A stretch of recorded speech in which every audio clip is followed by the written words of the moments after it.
Usually I would be standing on this stage over here conducting the college orchestra because I'm a music professor.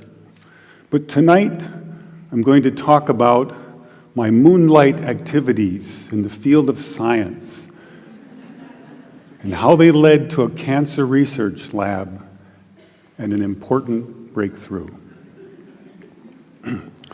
Over the past 8 years, I've had the great pleasure of working with some brilliant and dedicated scientists. They were very open-minded, and we had a common dream that in the future, children would not have to suffer from cancer or from the terrible side effects of toxic drugs or radiation, because we believed there just had to be a better way. There had to be a better way, and we think we may have found it. A scientist said, "You're killing more cancer cells than as if you had used radiation." That same scientist went on, "If you had spent millions of dollars developing a new drug that killed this many cancer cells, it would be a home run." This was an astonishing thing to hear, especially for a music professor who had just completed his first experiments in a cancer lab. But we didn't use any radiation. We didn't use any drugs. So what did we do? I have here 2 identical tuning forks, both tuned to the note A, the note an orchestra tunes to. These forks are both made to vibrate 440 times per second. We say their frequency is 440 hertz. If I tap this fork, putting little pulses of energy into it, the second fork will also vibrate in sympathy. And if I silence this fork, we just may hear the other singing its tone.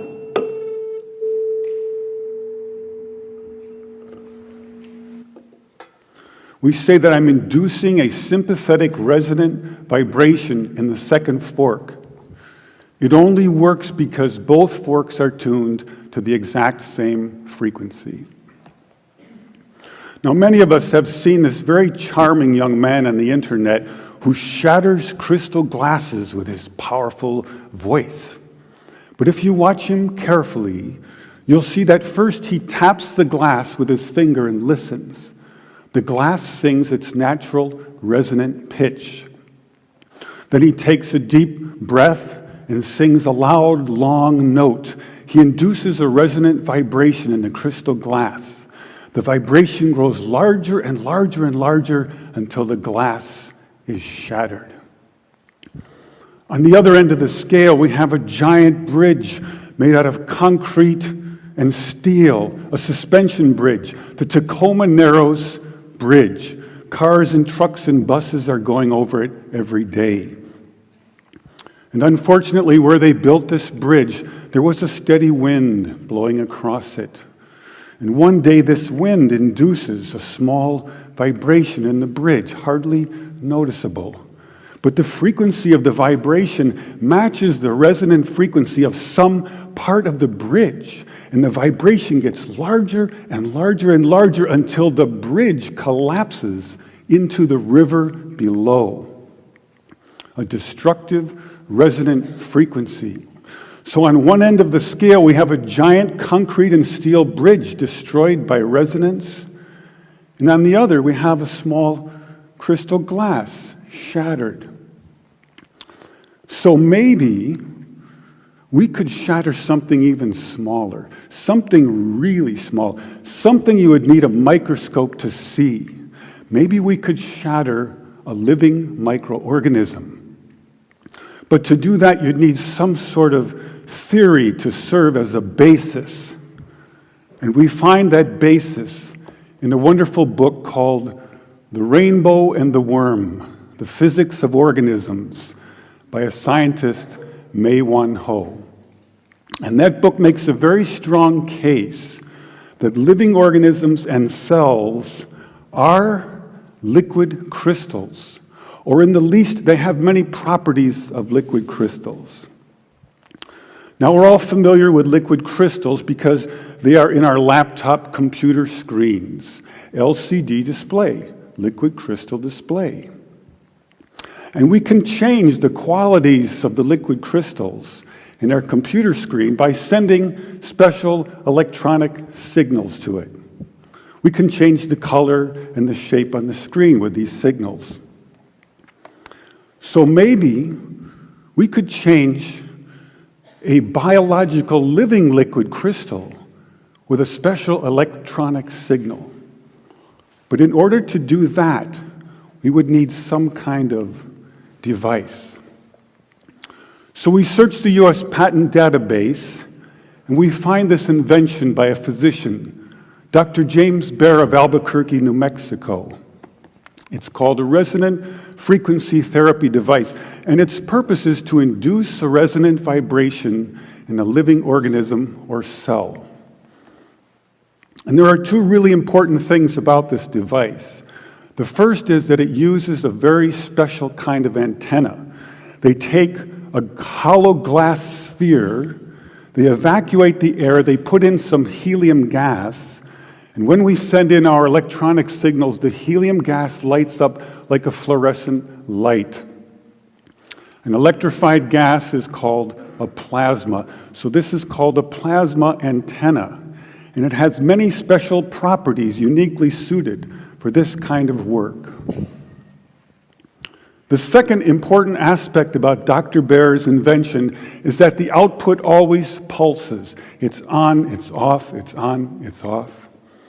This is very important because when you're doing research on the effects of electromagnetic waves on living organisms and cells, if the signal is constantly on, you are in danger of inducing heat in those cells.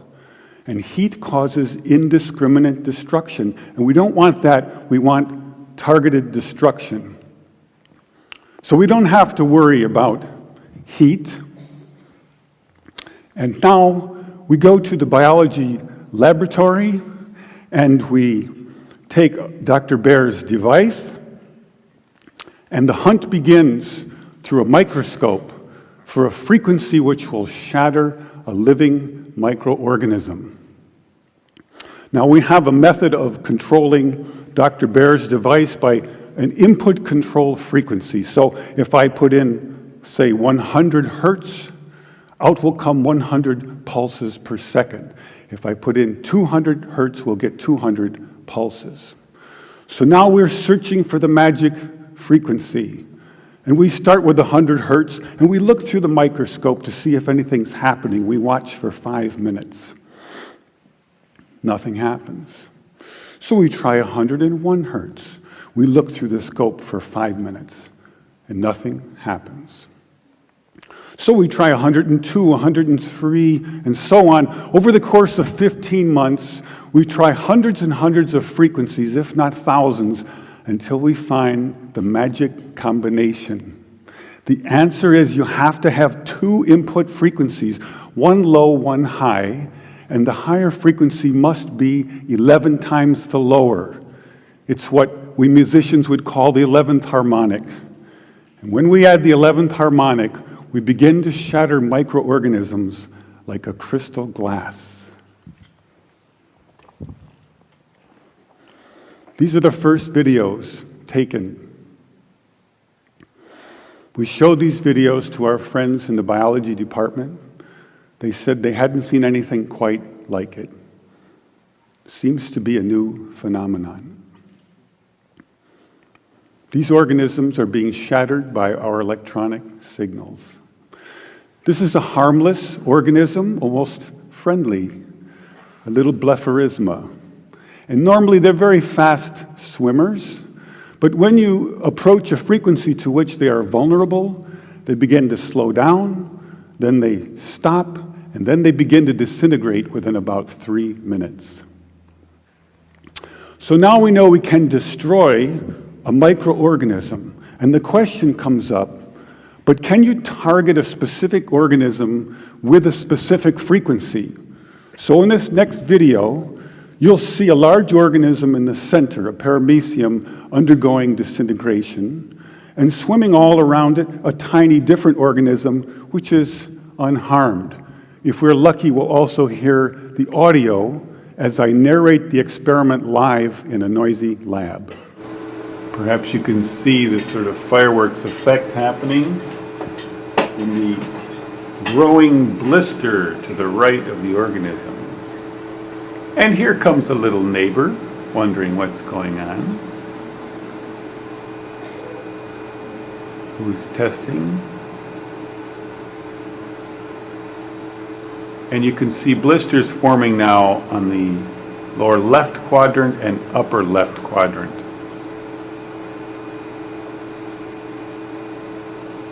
The shape is now changing. And a major explosion out the top. So now we have some evidence that we can target specific microorganisms with specific frequencies. And we make several more videos, and we film the destruction of hundreds of microorganisms. And about this time, we meet a cancer researcher, and we show them these videos.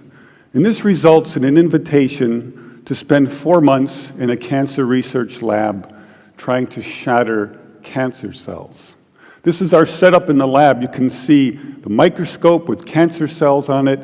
Here's the plasma tube, and here's my little frequency control box.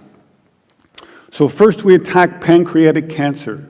Take a good look at this slide, because the next one will look quite different. After we treat these cells, they change their shape and size, and they begin to grow long, rope-like structures out the sides. They look something like antennas. I call them bioantennas for biological antennas. It's as if the cancer cells are trying to tune in to our signal. It also turns out this is the beginning of a process of destruction for cancer cells.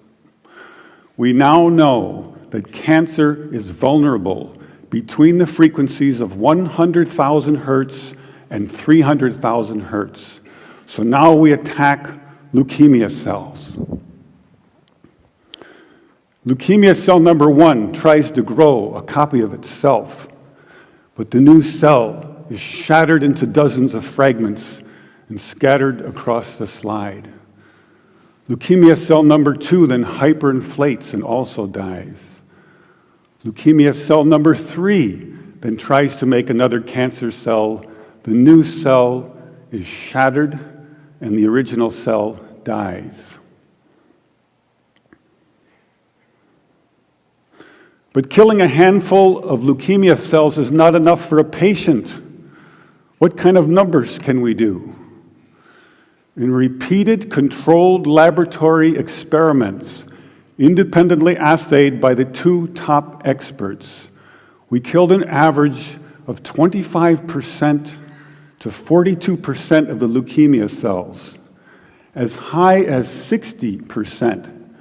They also determined that we slowed the growth rate of the cancer by as much as 65%, so a double effect. Now we attack ovarian cancer cells. This is a more distant shot.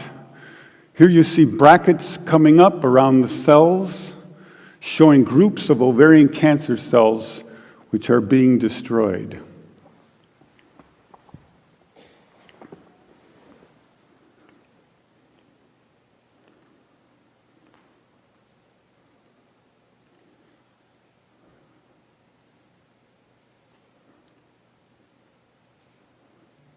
You can see by the end of the video that a great many ovarian cancer cells were destroyed. Now we attack pancreatic cancer once more. In the center of the screen is a clump of pancreatic cancer cells, like a microtumor under the microscope. We turn on our electronic signals, and the tumor shrinks and is broken up. The cells are disconnecting, disaggregating, the opposite of forming a tumor. And some of the cells are destroyed.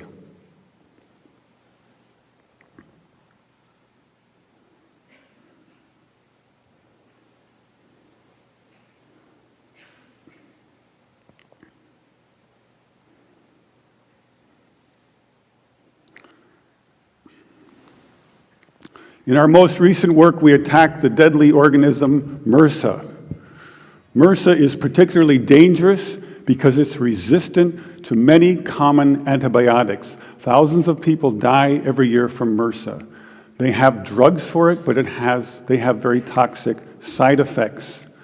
We found that our electronic signals could actually eliminate antibiotic resistance in MRSA.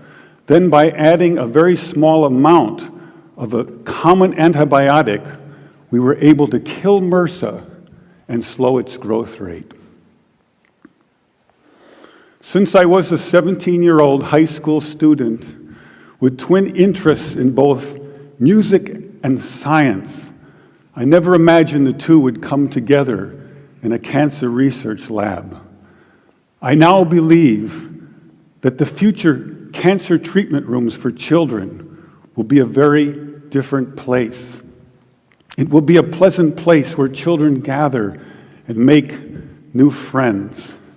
They probably won't even know they're sick.